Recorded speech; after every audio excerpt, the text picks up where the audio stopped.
Hi everyone, I'm Jeff Teague, Social Media Director with Fred Anderson Toyota, and we've got a great new series that we're starting, Ask the Experts, where we ask different people around the dealership to give their insights to help you service and maintain your vehicle, learn a little bit more about your vehicle, and just get a better understanding of the world of Toyota. So I've asked Ali from my service department to come on in. Ali, can you tell everybody who you are and what your role is with the dealership? I'm a Master Diagnostic Technician with Fred Anderson.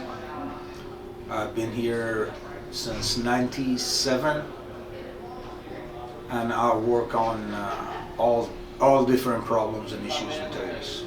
Okay, great. Sounds like you've got a great background, and we're going to be talking today. This is very topical because as the weather gets colder, a lot of us will be seeing that yellow amber light, the low tire pressure light. So what can customers do if they see that light on their dashboard? First, they need to see if it's flashing or if it comes on and stays on. Mm-hmm. If it is flashing, bring the car to us. Let us look at it because that indicates a problem with the system. Okay. And we need to diagnose the problem and repair it. It can be a broken tire sensor, they could have hit a curb or anything. If it just comes on and stays on, that means you have a low tire pressure. And you should check, see which one of your tires is low. And first thing you want to do is walk around the car, see if one of the tires looks low. Right. If you have seen the light, that means you were inside the car and ready to go somewhere. You don't want to go there, halfway in between, end up having to call a tow truck.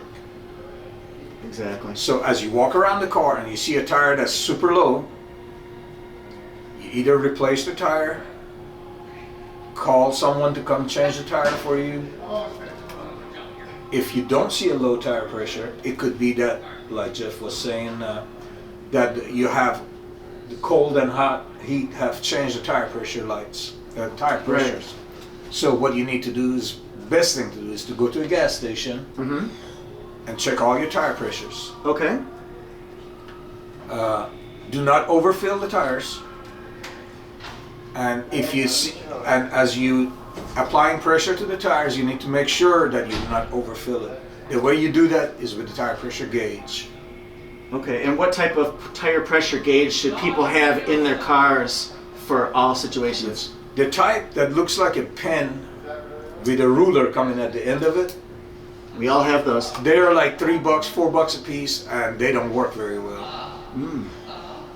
The best ones for amateurs probably going to be the digital ones. They are about $20 a piece. Okay, so a digital one.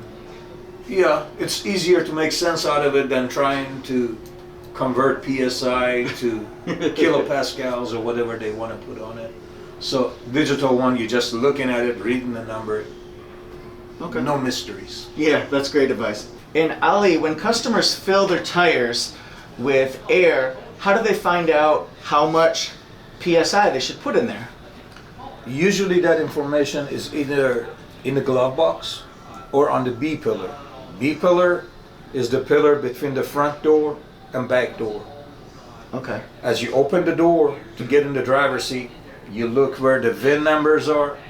The metal plate, right? There's a metal plate that says the tire pressures and what tire size you have. However, if you want to skip that step, put 35 PSI and everything. That'd be very good for most of our vehicles. Okay, great. And is there any consequence for putting either too much air or leaving too little air in the tires? Yes, too little air, first of all.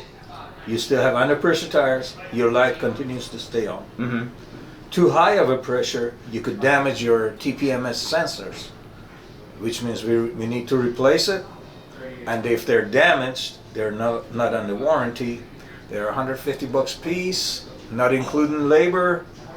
It adds up to replace them and reprogram them. Most gas stations run at 100 PSI.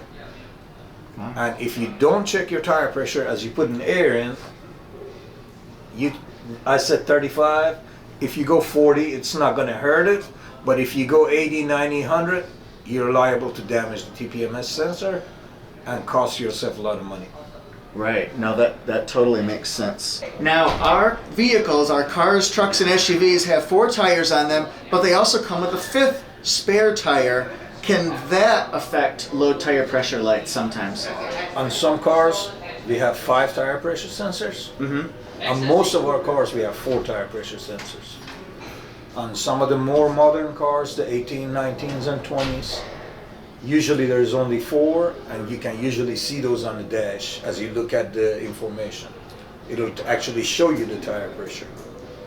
On some of the other ones, probably the best thing to do is when you bring your car in for service, ask us. We'll hook up a computer to your car, and we find out which computers you have on your car. Some of them are designed for 4. Some of them are designed for 5. If you have a donut tire in the trunk, they never have a tire pressure sensor. Okay, so that would make sense. And for all you folks who have tried this and you checked all 4 of your tires and they registered just fine for PSI, that 5th tire, maybe that's the issue. Yes.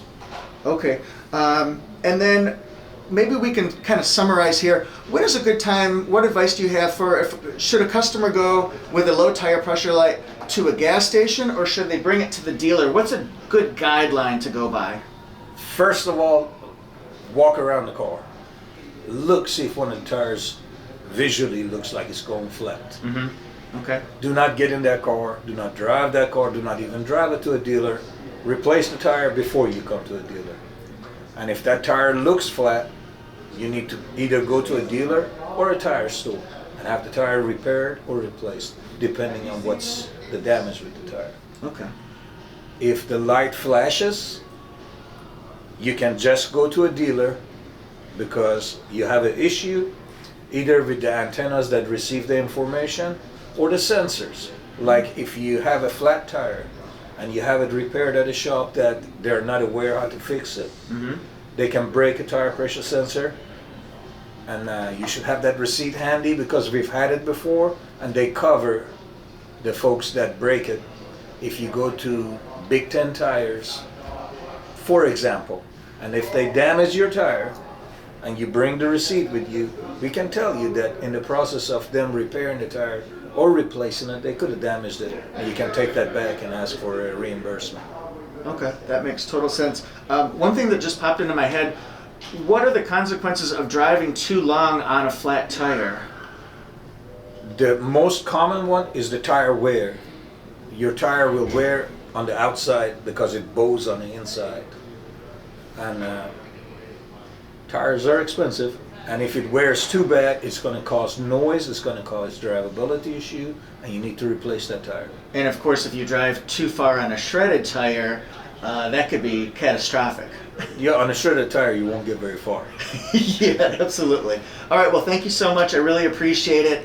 And please follow the Fred Anderson Toyota YouTube channel for the latest how-to, service tips, maintenance tips, and we'll continue this series, Ask the Expert. Ali, thank you so much. You're welcome, Jeff.